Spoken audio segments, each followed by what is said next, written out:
Si tu galères encore avec les dièses et les bémols, cette vidéo est faite pour toi. Alors regarde bien, je t'ai mis que des sols, comme ça on sait que ça ne concernera qu'une seule note. Alors, ici, on a un sol naturel, donc ça, pas de souci, on le joue.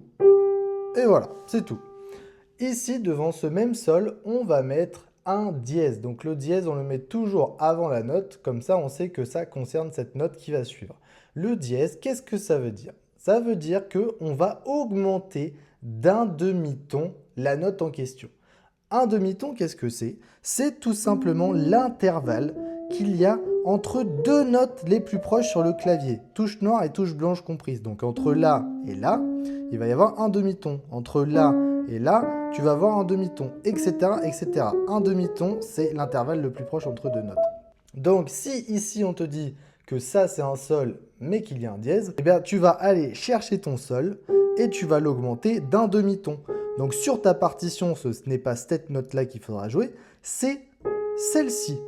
Ensuite, on revient à un sol. Mais attention, est-ce que ce sol-là, dans un morceau, si par exemple tu rencontres cette structure-là, est-ce qu'il va être de nouveau naturel? Eh bien la réponse, c'est non. Il va être encore dièse. Pourquoi? Parce qu'on n'a pas eu de contre-indication pour annuler l'altération. Ça concerne la même note et donc du coup, on ne peut pas annuler cette altération par nous-mêmes, sauf s'il n'y a pas quelque chose qui nous indique qu'on va l'annuler. Et ce quelque chose, ça va être le bécard. Le bécard prend ce symbole-là et lui, sa fonction, c'est d'annuler l'altération. Une altération, c'est par exemple un dièse ou un bémol. C'est quelque chose qui va permettre d'altérer la note. Et là, vu qu'on n'a pas eu de contre-indication, eh bien, ce sol-là, il ne va donc pas être naturel, mais il va rester dièse. Maintenant, on va passer à la mesure suivante de notre structure. Est-ce que ce sol-là, par contre, il va redevenir naturel? Eh bien, la réponse, cette fois-ci, c'est oui. Pourquoi? Même si on n'a pas mis de bécard, eh bien, on a eu quelque chose qui est venu annuler l'altération. Et ce quelque chose, c'est la barre de mesure, le trait qui est dessiné là.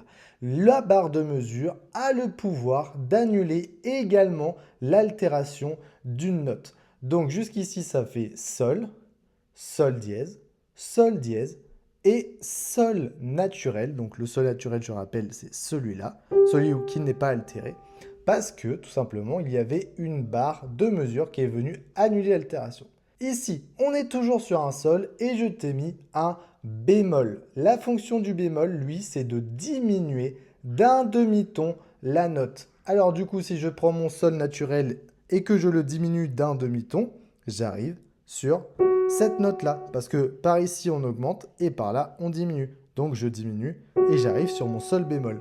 Et ici, cette fois-ci, on va bien avoir un sol avec un bécard qui va annuler l'altération. Donc on va bien revenir sur notre sol naturel qui est là. Donc si je joue tout en entier, en commençant par ce sol-là, eh bien ça va faire sol, sol dièse, encore sol dièse, sol naturel, sol bémol, et enfin sol bécard qui est juste là. Donc en tout,